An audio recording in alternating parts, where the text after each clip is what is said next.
ਪਿਆਰੇ ਵਿਦਿਆਰਥੀਓ, ਆਪਾਂ ਕਰ ਰਹੇ ਸੀਗੇ ਦੰਤ ਕਥਾਵਾਂ, ਜਿਹਦੇ ਵਿੱਚ ਆਪਾਂ ਕੀਤਾ ਸੀ ਪੂਰਨ ਭਗਤ। ਤੇ ਅੱਜ ਆਪਾਂ ਕਰਨਾ ਹੈ ਰਾਜਾ ਰਸਾਲੂ।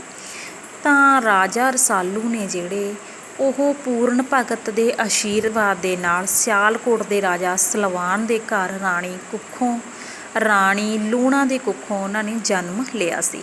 ਤਾਂ ਇਹ ਪ੍ਰੋਫੈਸਰ ਪੂਰਨ ਭਗਤ ਸੀਗੇ, ਤਾਂ ਉਹਨਾਂ ਦੇ ਹੀ ਭਰਾ ਸੀ। ਤਾਂ ਰਾਜੇ ਉਸੇ ਤਰ੍ਹਾਂ ਜਿਸ ਤਰ੍ਹਾਂ ਪੂਰਨ ਭਗਤ ਨੂੰ 12 ਵਰ੍ਹੇ ਭੋਰੇ ਦੇ ਵਿੱਚ ਰੱਖਿਆ ਗਿਆ ਸੀ, ਤਾਂ ਰਾਜਾ ਰਸਾਲੂ ਨੂੰ ਵੀ ਜੋਤਸ਼ੀਆਂ ਦੇ ਕਹਿਣ 'ਤੇ 12 ਵਰ੍ਹੇ ਭੋਰੇ ਦੇ ਵਿੱਚ ਬੰਦ ਰੱਖਿਆ ਗਿਆ ਸੀ। ਤਾਂ ਹੁਣ ਰਸਾਲੂ ਨੂੰ ਵੀ ਉਸ ਇੱਕ ਵੱਖਰੇ ਭੋਰੇ ਦੇ ਲਈ ਰੱਖਣ ਦਾ ਪ੍ਰਬੰਧ ਕੀਤਾ ਗਿਆ। ਤਾਂ ਜਿਸ ਦਿਨ ਕਹਿੰਦੇ ਰਸਾਲੂ ਨੇ ਜਨਮ ਲਿਆ ਸੀ, ਤਾਂ ਉਸੇ ਦਿਨ ਸਲਵਾਨ ਦੇ ਅਸਤਬਲ ਦੇ ਵਿੱਚ ਭਾਵ ਇੱਕ ਵਛੇਰੇ ਨੇ ਜਨਮ ਲਿਆ ਅਤੇ ਉਸ ਦਾ ਨਾਂ ਫੌਲਾਦੀ ਰੱਖਿਆ ਸੀ, ਅਤੇ ਇੱਕ ਤੋਤੇ ਨੇ ਜਨਮ ਲਿਆ ਸੀ। ਤਾਂ ਇਸ ਤਰ੍ਹਾਂ ਇਹ ਤੋਤਾ ਅਤੇ ਵਛੇਰਾ ਉਸਦੇ ਬਚਪਨ ਦੇ ਸਾਥੀ ਰਹੇ। ਤਾਂ ਰਸਾਲੂ ਸੀ ਜਿਹੜਾ ਉਹ ਸ਼ੁਰੂ ਤੋਂ ਹੀ ਆਜ਼ਾਦ ਤਬੀਅਤ ਦਾ ਮਾਲਕ ਸੀ। ਤਾਂ ਇਸ ਲਈ ਉਸਨੇ 11ਵੇਂ ਵਰ੍ਹੇ ਵਿੱਚੋਂ ਹੀ ਭੋਰੇ ਵਿੱਚੋਂ ਨਿਕਲਣ ਦਾ ਨਿਸ਼ਚਾ ਕੀਤਾ। ਤਾਂ ਭੋਰੇ ਤੋਂ ਬਾਹਰ ਦਾ ਖੁੱਲ੍ਹਾ ਜਹਾਨ ਰਸਾਲੂ ਨੂੰ ਬਹੁਤ ਚੰਗਾ ਲੱਗਿਆ। ਤਾਂ ਉਹ 11ਵੇਂ ਵਰ੍ਹੇ ਹੀ ਭੋਰੇ ਤੋਂ ਬਾਹਰ ਆ ਗਿਆ। ਤਾਂ ਰਸਾਲੂ ਬਹੁਤ ਸੁੰਦਰ ਅਤੇ ਜਵਾਨ ਸੀ, ਅਤੇ ਉਸਦੀ ਇੱਕ ਤੱਕਣੀ ਤੋਂ ਹੀ ਵੇਖਣ ਵਾਲਾ ਘਿਲਿਆ ਜਾਂਦਾ ਸੀ। ਤਾਂ ਪਹਿਲੇ ਦਿਨ ਹੀ ਜਦੋਂ ਰਸਾਲੂ ਐਕ ਨਦੀ ਦੇ ਵਿੱਚ ਇਸ਼ਨਾਨ ਕਰਨ ਗਿਆ, ਤਾਂ ਚੰਦਨ ਦੇਈ ਨਾਂ ਦੀ ਇੱਕ ਰਾਜਕੁਮਾਰੀ ਉਸ ਪ੍ਰਤੀ ਖਿੱਚੀ ਗਈ ਸੀ। ਪਰ ਜਿਹੜਾ ਇੱਕ ਰਾਜਾ ਰਸਾਲੂ ਸੀ ਉਹ ਸੰਜਮੀ ਸੀ, ਅਤੇ ਉਸ ਕੋਲੇ ਸੁੰਦਰਤਾ ਦੀ ਕੋਈ ਖਿੱਚ ਉਸਦੇ ਅੰਦਰ ਨਹੀਂ ਸੀ। ਤਾਂ ਕੁਝ ਦਿਨ ਹੀ ਬੀਤੇ ਕਿ ਰਸਾਲੂ ਦੀ ਸ਼ਿਕਾਇਤ ਰਾਜਾ ਸਲਵਾਨ ਕੋਲੇ ਪਹੁੰਚ ਗਈ ਕਿ ਉਹ ਪਾਣੀ ਭਰਨ ਆਈਆਂ ਕੁੜੀਆਂ ਦੇ ਘੜੇ ਗੁਲੇਲ ਨਾਲ ਤੋੜ ਦਿੰਦਾ ਹੈ। ਪਰ ਜੋਤਸ਼ੀਆਂ ਦੇ ਆਖਣ ਅਨੁਸਾਰ ਰਾਜੇ ਨੇ 12 ਸਾਲ ਤੋਂ ਪਹਿਲਾਂ ਰਸਾਲੂ ਦਾ ਮੂੰਹ ਨਹੀਂ ਸੀ ਦੇਖਣਾ। ਤਾਂ ਉਸਨੇ ਹੁਕਮ ਦਿੱਤਾ ਕਿ ਕੁੜੀਆਂ ਨੇ ਜਿਹੜੀਆਂ ਉਹ ਮਿੱਟੀ ਦੇ ਘੜਿਆਂ ਦੀ ਥਾਂ 'ਤੇ ਪਿੱਤਲ ਦੀਆਂ ਗਾਗਰਾਂ ਨਾਲ ਪਾਣੀ ਭਰ ਲੈਣ। ਤਦ ਰਸਾਲੂ ਨੇ ਫੌਲਾਦ ਦੇ ਤੀਰਾਂ ਨਾਲ ਗਾਗਰਾਂ ਦੇ ਵੀ ਨਿਸ਼ਾਨੇ ਬਣਾਉਣੇ ਸ਼ੁਰੂ ਕੀਤੇ। ਰਾਜੇ ਨੂੰ ਇਹ ਗੱਲ ਸਹਿਣ ਨਹੀਂ ਹੋਈ, ਤਾਂ ਉਸਨੇ ਰਸਾਲੂ ਨੂੰ ਦਰਬਾਰ ਦੇ ਵਿੱਚ ਬੁਲਾਇਆ ਅਤੇ ਸਜ਼ਾ ਵਜੋਂ ਉਸਨੂੰ ਦੇਸ਼ ਨਿਕਾਲਾ ਦੇ ਦਿੱਤਾ, ਭਾਵ ਉਸਨੂੰ ਆਪਣੇ ਰਾਜ ਭਾਗ ਤੋਂ ਕੱਢ ਦਿੱਤਾ। ਤਾਂ ਇਹ ਉਹ ਦਿਨ ਸੀ ਜਿਸ ਦਿਨ ਰਾਜਾ ਰਸਾਲੂ ਨੇ 12 ਵਰ੍ਹਿਆਂ ਬਾਅਦ ਆਪਣੇ ਪਿਤਾ ਨੂੰ ਪਹਿਲੀ ਵਾਰ ਮਿਲਣਾ ਸੀ। ਤਾਂ ਰਸਾਲੂ ਨੇ ਉਸੇ ਦਿਨ ਹੀ ਸ਼ਹਿਰ ਛੱਡਤਾ ਅਤੇ ਆਪਣੇ ਨਾਲ ਉਹ 2 ਆਪਣੇ ਸੰਗੀ ਉਹ ਫੌਲਾਦੀ ਘੋੜਾ ਅਤੇ ਤੋਤਾ ਵੀ ਲੈ ਗਏ, ਅਤੇ ਨਾਲ ਹੀ 2 ਹੋਰ ਆਪਣੇ ਸਾਥੀਆਂ ਨੂੰ ਲੈ ਗਏ। ਤਾਂ ਫਿਰ ਉਸਨੇ ਰਸਤੇ ਦੀਆਂ ਔਂਕੜਾਂ ਨੂੰ ਦੇਖ ਕੇ ਉਹਨਾਂ ਨੂੰ ਵਾਪਸ ਮੋੜ ਦਿੱਤਾ। ਤਾਂ ਇਸ ਲਈ ਉਹ ਦੋਹਾਂ ਸਾਥੀਆਂ ਭਾਵ ਘੋੜੇ ਅਤੇ ਤੋਤੇ ਨਾਲ ਹੀ ਚੱਲੇ। ਤਾਂ ਰਸਾਲੂ ਲੰਮੇ ਸਫ਼ਰ ਝਾਕਦਾ ਗੁਜਰਾਤ ਦੇ ਇਲਾਕੇ ਵੱਲ ਨਿਕਲ ਗਿਆ। ਤਾਂ ਇੱਕ ਦਿਨ ਵਿੱਚ ਉਸਨੇ ਵਾਸ਼ਕ ਨਾਂ ਦੇ ਇੱਕ ਨਾਗ ਨੂੰ ਮੁੱਦਾ ਪਿਆ ਵੇਖਿਆ। ਨਾਗ ਦੀਆਂ ਅੱਖਾਂ ਵਿੱਚ ਰੇਤ ਪੈ ਗਈ ਸੀ, ਜਿਸ ਕਾਰਨ ਉਸਨੂੰ ਬੜੀ ਤਕਲੀਫ ਹੋ ਰਹੀ ਸੀ। ਤਾਂ ਰਸਾਲੂ ਨੇ ਉਸਦੀਆਂ ਅੱਖਾਂ ਵਿੱਚੋਂ ਰੇਤ ਕੱਢ ਦਿੱਤੀ ਅਤੇ ਉਹ ਨਾਗ ਉਸਦਾ ਮਿੱਤਰ ਬਣ ਗਿਆ। ਤਾਂ ਉਸ ਨਾਗ ਨੇ ਉਸਨੂੰ ਇੱਕ ਮਣੀ ਦਿੱਤੀ, ਜਿਹੜੀ ਹਰ ਪ੍ਰਕਾਰ ਦਾ ਜ਼ਹਿਰ ਚੂਸ ਲੈਂਦੀ ਸੀ। ਰਸਾਲੂ ਉਹ ਮਣੀ ਲੈ ਕੇ ਅੱਗੇ ਤੁਰ ਪਿਆ। ਤਾਂ ਇਹ ਮਣੀ ਨੇ ਉਸ ਦੀ ਬਹੁਤ ਜ਼ਿਆਦਾ ਸਹਾਇਤਾ ਕੀਤੀ। ਤਾਂ ਰਸਾਲੂ ਨੂੰ ਜਿੱਥੇ ਵੀ ਕਿਤੇ ਜ਼ੁਲਮ ਹੋਣ ਦਾ ਪਤਾ ਲੱਗਦਾ, ਉਹ ਉੱਥੇ ਪਹੁੰਚ ਜਾਂਦਾ ਅਤੇ ਜ਼ੁਲਮ ਕਰਨ ਵਾਲੇ ਨੂੰ ਮਾਰ ਪਕਾਉਂਦਾ। ਤਾਂ ਇਸ ਤਰ੍ਹਾਂ ਉਸ ਦਾ ਨਾਂ ਹੈ ਜਿਹੜਾ ਉਹ ਦੂਰ ਦੂਰ ਤੱਕ ਫੈਲ ਗਿਆ। ਤਾਂ ਇੱਕ ਵਾਰ ਸੂਆਂ ਦੇ ਇਲਾਕੇ ਵੱਲ ਜਾ ਰਿਹਾ ਸੀ। ਤਾਂ ਇਹ ਇਲਾਕਾ ਹਰਾ ਭਰਾ ਅਤੇ ਮਨਮੋਹਣਾ ਸੀ। ਤਾਂ ਇਸ ਇਲਾਕੇ ਵਿੱਚ ਰਾਜਾ ਹਰੀ ਚੰਦ ਦਾ ਰਾਜ ਸੀ। ਤਾਂ ਇੱਕ ਦਿਨ ਸ਼ਾਮ ਵੇਲੇ ਹਰੀ ਚੰਦ ਦੀ ਲੜਕੀ ਸਰੂਪਾਂ ਆਪਣੀ ਸਹੇਲੀਆਂ ਨਾਲ ਬਾਗ ਵਿੱਚ ਖੇਡ ਰਹੀ ਸੀ, ਅਤੇ ਉੱਥੇ ਰਸਾਲੂ ਆਰਾਮ ਕਰ ਰਿਹਾ ਸੀ। ਤਾਂ ਜਦੋਂ ਰਸਾਲੂ ਨੇ ਸਰੂਪਾਂ ਨੂੰ ਦੇਖਿਆ, ਤਾਂ ਉਸ ਦੇ ਉੱਤੇ ਮੋਹਿਤ ਹੋ ਗਿਆ ਅਤੇ ਉਸ ਦੇ ਨਾਲ ਵਿਆਹ ਕਰਾਉਣ ਦੀ ਸੋਚੀ। ਜਦੋਂ ਰਸਾਲੂ ਰਾਜਾ ਹਰੀ ਚੰਦ ਦੇ ਸ਼ਹਿਰ ਪੁੱਜ ਗਿਆ, ਤਾਂ ਪਤਾ ਲੱਗਿਆ ਕਿ ਰਾਜਾ ਨੇ ਸਰੂਪਾਂ ਦਾ ਵਿਆਹ ਉਸ ਸਰਵੀਰ ਨਾਲ ਕਰਨ ਦਾ ਐਲਾਨ ਕੀਤਾ ਹੈ, ਜਿਹੜਾ ਇੱਕ ਵਿਸ਼ੇਸ਼ ਪ੍ਰਕਾਰ ਦੇ ਯੰਤਰ ਵਿੱਚ ਤੀਰ ਮਾਰ ਕੇ ਸੁਨਹਿਰੀ ਮੱਛੀ ਨੂੰ ਫੁੰਡੇਗਾ। ਤਾਂ ਰਾਜਾ ਰਸਾਲੂ ਲਈ ਇਹ ਖਬਰ ਕੋਈ ਜ਼ਿਆਦਾ ਔਖੀ ਨਹੀਂ ਸੀ। ਤਾਂ ਉਸਨੇ ਐਵੇਂ ਹੀ ਕੀਤਾ ਅਤੇ ਉਹ ਜਿਹੜੀ ਸ਼ਰਤ ਹੈ ਉਸਨੇ ਜਿੱਤ ਲਈ। ਤਾਂ ਇਸ ਤਰ੍ਹਾਂ ਉਸ ਦਾ ਸਰੂਪਾਂ ਨਾਲ ਉਸਦੀ ਮੰਗਣੀ ਹੋ ਗਈ। ਧੀ ਦਾ ਵਿਆਹ ਕਰਨਾ ਮੰਨ ਲਿਆ। ਅਜੇ ਰਸਾਲੂ ਨੂੰ ਸਰੂਪਾਂ ਦੀ ਮੰਗਣੀ ਹੀ ਹੋਈ ਸੀ ਕਿ ਰਸਾਲੂ ਨੂੰ ਪਤਾ ਲੱਗ ਗਿਆ ਕਿ ਸੁਨਿਆਰੇ ਸਰੂਪਾਂ ਇੱਕ ਸੁਨਿਆਰੇ ਦੇ ਲੜਕੇ ਨੂੰ ਪਿਆਰ ਕਰਦੀ ਹੈ। ਰਸਾਲੂ ਨੇ ਰਾਜੇ ਹਰੀ ਚੰਦ ਨੂੰ ਸਮਝਾ ਬੁਝਾ ਕੇ ਸਰੂਪਾਂ ਦਾ ਵਿਆਹ ਉਸੇ ਮੁੰਡੇ ਨਾਲ ਕਰ ਦਿੱਤਾ। ਤਾਂ ਰਸਾਲੂ ਅੱਗੇ ਤੁਰ ਪਿਆ।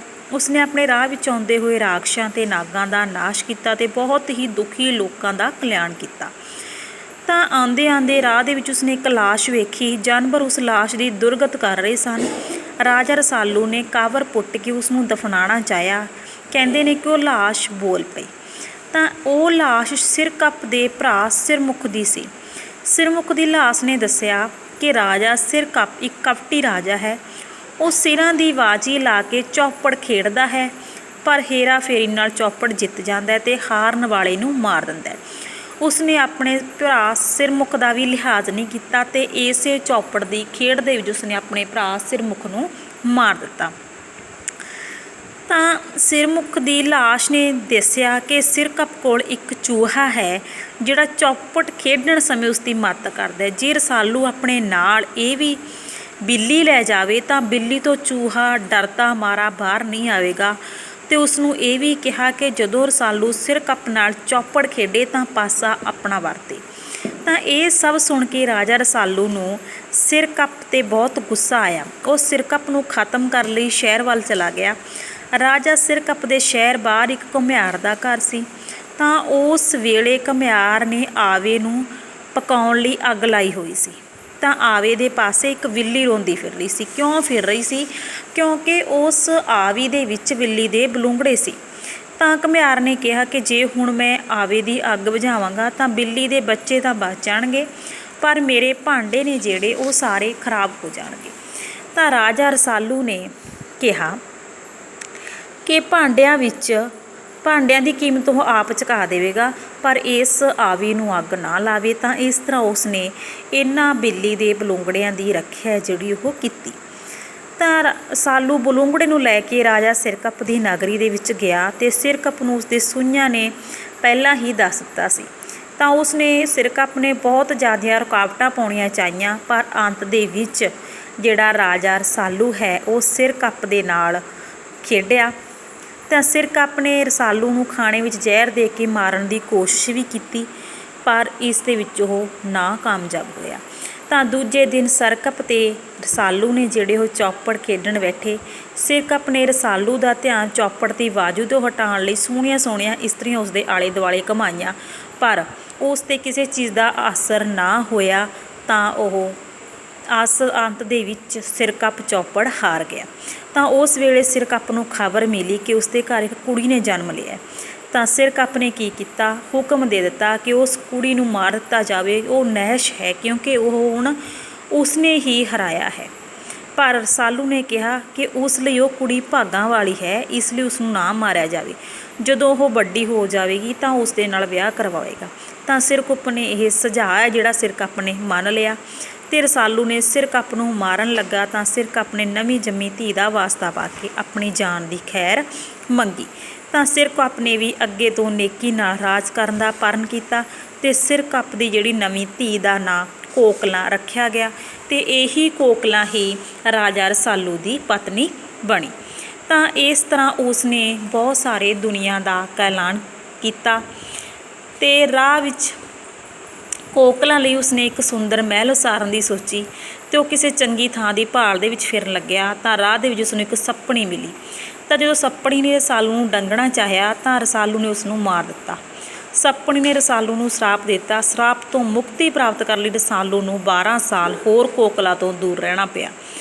ਤਾਂ ਰਸਾਲੂ ਨੇ ਕੋਕਲਾ ਨੂੰ ਮਹਿਲ ਦੇ ਵਿੱਚ ਲੈ ਆਂਦਾ। ਕੋਕਲਾ ਹੁਣ ਜਵਾਨ ਹੋ ਚੁੱਕੀ ਸੀ ਤੇ ਰਸਾਲੂ ਦੀ ਰਾਣੀ ਬਣ ਕੇ ਰਹਿਣਾ ਚਾਹੁੰਦੀ ਸੀ, ਪਰ ਰਸਾਲੂ ਨਾਗਣੀ ਤੇ ਸਰਾਪ ਤੋਂ ਬਚਣ ਲਈ ਉਸ ਤੋਂ ਪਰੇ ਰਿਹਾ। ਤਾਂ ਇੰਨੇ ਨੂੰ ਇੱਕ ਦਿਨ ਹੋਂਡੀ ਨਾਂ ਦਾ ਰਾਜਾ ਕੋਕਲਾਂ ਦੇ ਮਹਿਲ ਕੋਲੋਂ ਲੰਘਿਆ। ਤਾਂ ਉਸਨੇ ਕੋਕਲਾ ਨੂੰ ਵੇਖ ਕੇ ਉਸਦੇ ਰੂਪ 'ਤੇ ਮੋਹਿਤ ਹੋ ਗਿਆ ਤੇ ਕੋਕਲਾਂ ਵੀ ਉਸ ਨੂੰ ਦਿਲ ਦੇ ਬੈਠੀ। ਤਾਂ ਰਾਜਾ ਰਸਾਲੂ ਨੂੰ ਆਪਣੇ ਤੋਤੇ ਤੋਂ ਉਸ ਕੋਕਲਾਂ ਦੀ ਕਰਤੂਤ ਦਾ ਪਤਾ ਲੱਗਿਆ ਤਾਂ ਉਸ ਨੂੰ ਬੜਾ ਗੁੱਸਾ ਆਇਆ ਤੇ ਹੋਡੀ ਨੂੰ ਮਾਰ ਦਿੱਤਾ। ਤੇ ਉਸ ਹੋਂਡੀ ਦੀ ਮੌਤ ਤੋਂ ਬਾਅਦ ਕੋਕਲਾਂ ਵੀ ਮਹਿਲ ਤੋਂ ਛਾਲ ਮਾਰ ਕੇ ਮਰ ਗਈ। ਤਾਂ ਕੋਕਲਾਂ ਦੀ ਮੌਤ ਤੋਂ ਬਾਅਦ ਰਾਜਾ ਰਸਾਲੂ ਦਾ ਮਨ ਬੜਾ ਉਦਾਸ ਹੋ ਗਿਆ। ਉਹ ਇਲਾਕਾ ਛੱਡ ਕੇ ਰਾਵਲਪਿੰਡੀ ਵਿੱਚ ਆ ਵਸਿਆ ਤੇ ਤੇ ਉਸ ਇਲਾਕੇ ਦੇ ਵਿੱਚ ਇੱਕ ਡੈਣ ਰਹਿੰਦੀ ਸੀ ਤਾਂ ਉਸ ਡੈਣ ਨੇ ਬਹੁਤ ਤਬਾਹੀ ਮਚਾਈ ਹੋਈ ਸੀ। ਤਾਂ ਉਸ ਡੈਣ ਤੋਂ ਵੀ ਉਸ ਨੇ ਅੱਗੇ ਬਹੁਤ ਦੂਰ ਜਾ ਕੇ ਉਸ ਨੂੰ ਉਹ ਡੈਣ ਮਿਲੀ, ਪਰ ਇਸ ਤੋਂ ਪਹਿਲਾਂ ਕਿ ਉਹ ਡੈਣ ਦਾ ਖਾਤਮਾ ਕਰਦਾ, ਡੈਣ ਨੇ ਮੰਤਰ ਪੜ੍ਹ ਕੇ ਰਸਾਲੂ ਨੂੰ ਪੱਥਰ ਬਣਾ ਦਿੱਤਾ। ਰਸਾਲੂ ਘੋੜੇ ਸਮੇਤ ਸੈਲ ਪੱਥਰ ਹੋ ਗਿਆ।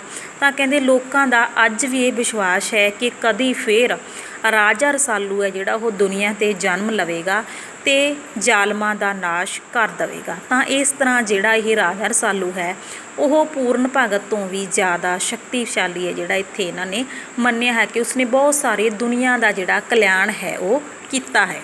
Thank you.